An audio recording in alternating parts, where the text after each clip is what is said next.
Codes, and more codes. Hey guys, what's going on? Welcome, Coyote North. Let's check out what's going on today. So, since we started driving the car to break in my Calamar transmission, try to get some more miles on it, we got a barrage of Misfire codes. On deacceleration, I may leave this one out. I cleared the codes. Don't do this at home, guys, okay? I'm here with SA, and that's not suck ass, it's Samuel Adams. All right, let's get back to business. Long day at work, man. This video wasn't planned. I came out here just to chill, have a beer, and I thought, well, it's nice out. I'm going to tinker in the car and YouTube. So here we are. All right. So we got a bunch of Misfire codes. I got them at startup on a cold start. I got them on a deacceleration, and I was getting them on an acceleration, right? So first thing we did is we ran out the old gas that I stored the car on. Now, hopefully you guys are not storing your cars on E85 because it's extremely corrosive. It's water attracting. It's going to corrode, foul things out, and follow your injectors. You don't want to store your car on that, so hopefully you didn't do that. I stored on 93. It's a Marathon 93. I just said that. Octane. Have another beer. So anyways, Marathon 93 octane. Maybe some crappy gas. I don't know. So we ran it out, put in a Sunoco 93, and that seemed to help. Then I started getting, when I accelerated a little hard, I started getting a flashing code. And then it'd go away. Then it came back once I got into it. And again, I checked the codes. Every cylinder's misfiring, and I'll post those on here, which codes they were.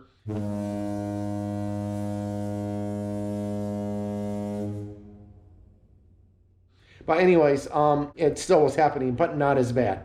So the next thing we're going to try, guys, because we have a whopping 13,600 miles on this car, maybe a little bit more. We're going to switch plugs. We're going to this plug. This is recommended by one of the guys that worked on my car. These are NGK Iridiums, part number LTR71X-11. The stock plug number is 6510. This is a heat range 1 point above stock. Stock range is 4 to 6. The step up is a colder plug. So the heat range is just basically how the plug dissipates heat, or the temperature that it works, or the heat range that it works best in. So we are going to try this. I was again recommended these plugs by I'm going to say by Force Engineering. Check them out. They're on YouTube, and like and subscribe. They got some really cool stuff going on there. So anyways, we're going to pop these in. We're going to show you how to do it. We're going to take a look at the old plugs, and then hopefully we're going to clear the problem. So guys, hang around. We're going to show you how to do this, and hopefully we'll get some learnings. We'll figure out what's going on with these misfires. If this does not cure it, then we're going to take a look at the coil packs, and then we'll just change those out. But we're going to do one thing first, because the goal is I need a hammer on the car, you know, after this transmission is broken in 1,000 miles. So we can't do that. I don't want to hurt the engine if I'm getting misfires. So I think you guys all get it. So the other thing I want to talk about quickly, this is really big. You've probably heard the RPM Act, guys. Go to it on the website. Check it out. It's all the EPA is cracking down on all the tuners. I talked to 2 tuners. They won't touch a car that's got headers, or a car that's been modified from their stock emissions.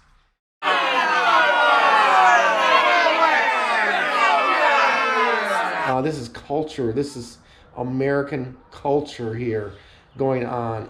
I grew up with my father working on cars, you know, making them go faster, having fun. So I don't know what to think of it. But if I need to go back to my stock cats, my stock headers, I can do that. And we can still make power. And we're going to show you how, because we're going to do it. Guys, understand, those headers are only giving us 16 to 18 more horsepower. It's not huge. right? It is not huge. So can we compensate for it elsewhere? That's what we're going to find out. I'm not going to change mine though until I have to. But if I have to, then I'll worry about it. But I'll be set up for it. I'm already looking to send out my stock exhaust manifolds to get jet hot coated or a ceramic coating, get them cleaned up, and I'll have them ready to get installed if we need to go that route. So anyways, we'll get to the car, let you know what's going on, how to get it apart, and we'll start from there. With a 5/16 wrench, the first thing you want to do is loosen the battery cable and get that removed. All right, we lost our second video. So anyways, we'll get to this disassemble. We need a 10mm wrench to pull off our insulator. There's one nut on there, and then there's your little push clips that go on the end.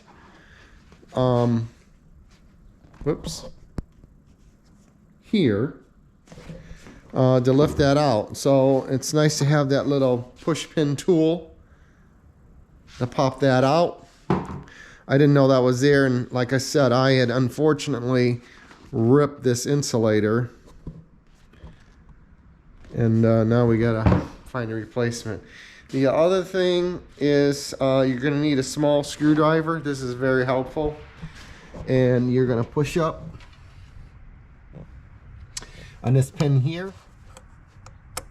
Actually, you can do it with your hand, and then you got to get under. This is a little trick. Get under this little tab.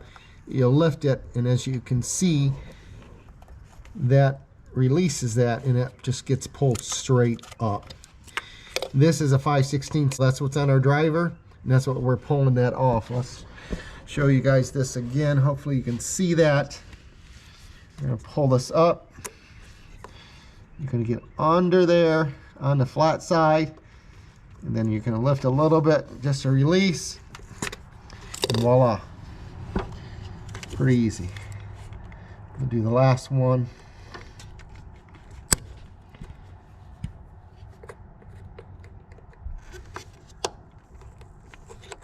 Let's see if that released enough. I think it did. Lift it right up. It's a little tight there with that line above it, so there we go. That's it. So we'll pull these plugs out, take a look at them, and see what we got. Now the plug, your plug socket is a 5/8, so it's a standard size with a long extension. We're gonna get down there, take them out. You do want to set your gap to 35 thousandths, and that's per Forced Engineering, and then we'll pop this side in and get to the other side. Let's see if we can get a good picture of this. So actually, you want a brown burning plug. Our fuel mixture is good. You normally want to check this, well, old school, at the end of the drag strip, but nobody's doing that now, right? I do question, that gap looks huge. I'm going to check that and see what it is, but this is the first plug that came out. To me, they don't look bad.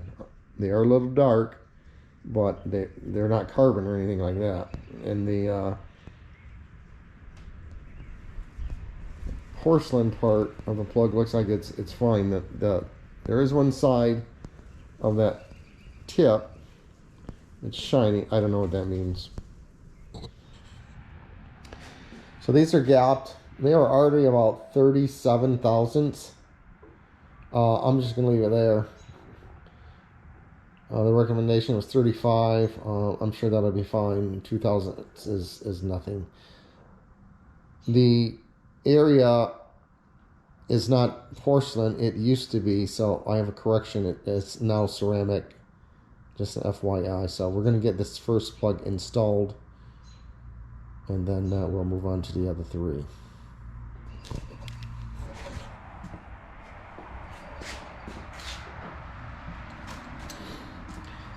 I always like to hand tighten my stuff, especially something like this. You want to make sure you don't cross thread it.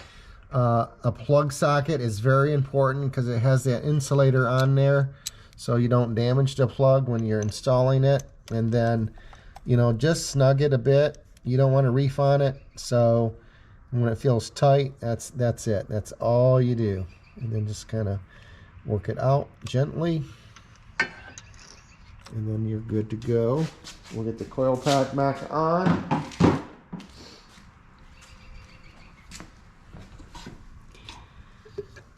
This is going to seat, of course, over the top of the plug. Going to push down. I want to make sure that that is on properly. And we'll screw it back on and get our connector on. One click. We'll bolt it down and we should be good to go. So quickly, I want to add your socket wrench or spark plug. It's got that rubber insulator in there. That kind of grabs that spark plug and keeps it from falling down. So these are handy to have. Make sure you use one if you're changing plugs. One of the other things too, the NGK spark plugs, I was overcharged. I bought them at our local AutoZone. I did that because it was convenient. They were $11.99. They ended up being like $102 with tax. American Muscle has the exact same spark plug for $60. So guys, just be aware. You know, that's a big difference. $40. I'll eat the cost just because I wanted to get it done tonight. But if it's something you plan on doing, you know, give yourself a few days. Buy them online. It's just cheaper, right? $40 is a huge savings, but it is what it is. I found that out later, and it's just kind of too late to turn back now, but just an FYI. We're almost done on this side. We got a couple more to go, and then we'll move to the other side. So this little tool here is what we use as center gap at 35 thousandths, and I just double checked it with a feeler gauge to make sure we were close, and I would say they were between 35 and 37. Some of the plugs I pulled off were as opened as much as 55 thousandths. They were huge. The gaps were huge, so I'm going to check the spec. I don't know what it is, but we're going to check that spec and see. Let's see.